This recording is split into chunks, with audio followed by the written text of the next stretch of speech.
Hi, and welcome to another episode of D-Link TV DIY.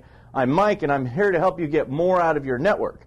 So today we're continuing our series on audio and video stuff as it relates to D-Link's Media Lounge family of media players and our other media devices. We've covered different things like aspect ratios and resolution on televisions. So now that we know and we have our big screen TV, well, what do we want to do next? Well, we're going to want to get it connected up to a nice stereo system so that we can have some wonderful sound along with our beautiful picture. So, let's take a little history lesson. So in 1877, Thomas Edison invented the phonograph. That's the picture that you see on the screen here. If you look where the little arrow is pointing, that's actually the speaker of the phonograph. Well, as you can imagine, it was kind of quiet. It wasn't, like a speaker that we have nowadays. It was just a little metal disc that was, repeating the sounds that it was picking up off of the cylinder. So what people did next was they added a horn to the to that speaker on the cylinder, so you get that antique phonograph that you're probably all familiar with that big horn coming off of it. But those were still pretty quiet. You had to sit fairly close to them to hear it. So people were still looking for a way to amplify the sound on their phonograph. Well, around 1920s, radio started to take off and become more popular.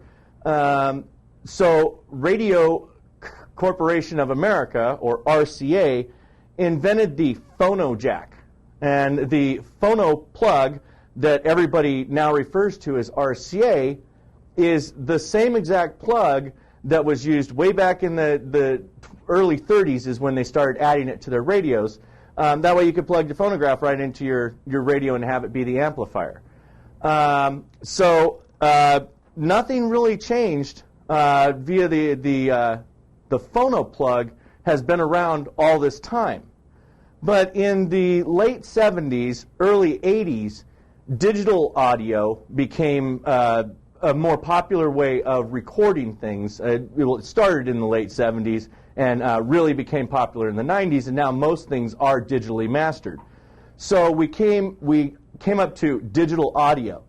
The first type of digital audio actually was called coax, and that coax used the same exact RCA plug as everything else. So that didn't even change anything. You can see the digital audio are these guys right here. It's just another RCA jack.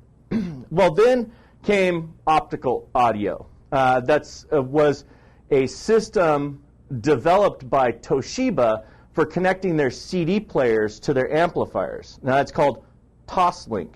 Now, if you want to sound like you know what you're talking about, once you've decided that you want to use optical audio, walk into your local electronics store and ask them for a Toslink cable. And then when they stare at you blankly, tell them you need an optical audio cable. And then you'll get what you're looking for. So as you can see, not much has really changed. You only really have a couple of different ways of connecting your audio devices. Now, the devices themselves are most likely going to be connected with RCA, and then different devices, high-end devices, say like a PlayStation 3, has an optical audio port on it that you could connect into your receiver. So, when it comes to the audio connectivity, you really only got a couple of choices, so this one's going to be fairly simple. So that's going to do it for this episode of D-Link TV DIY. I'm Mike, and thanks for watching.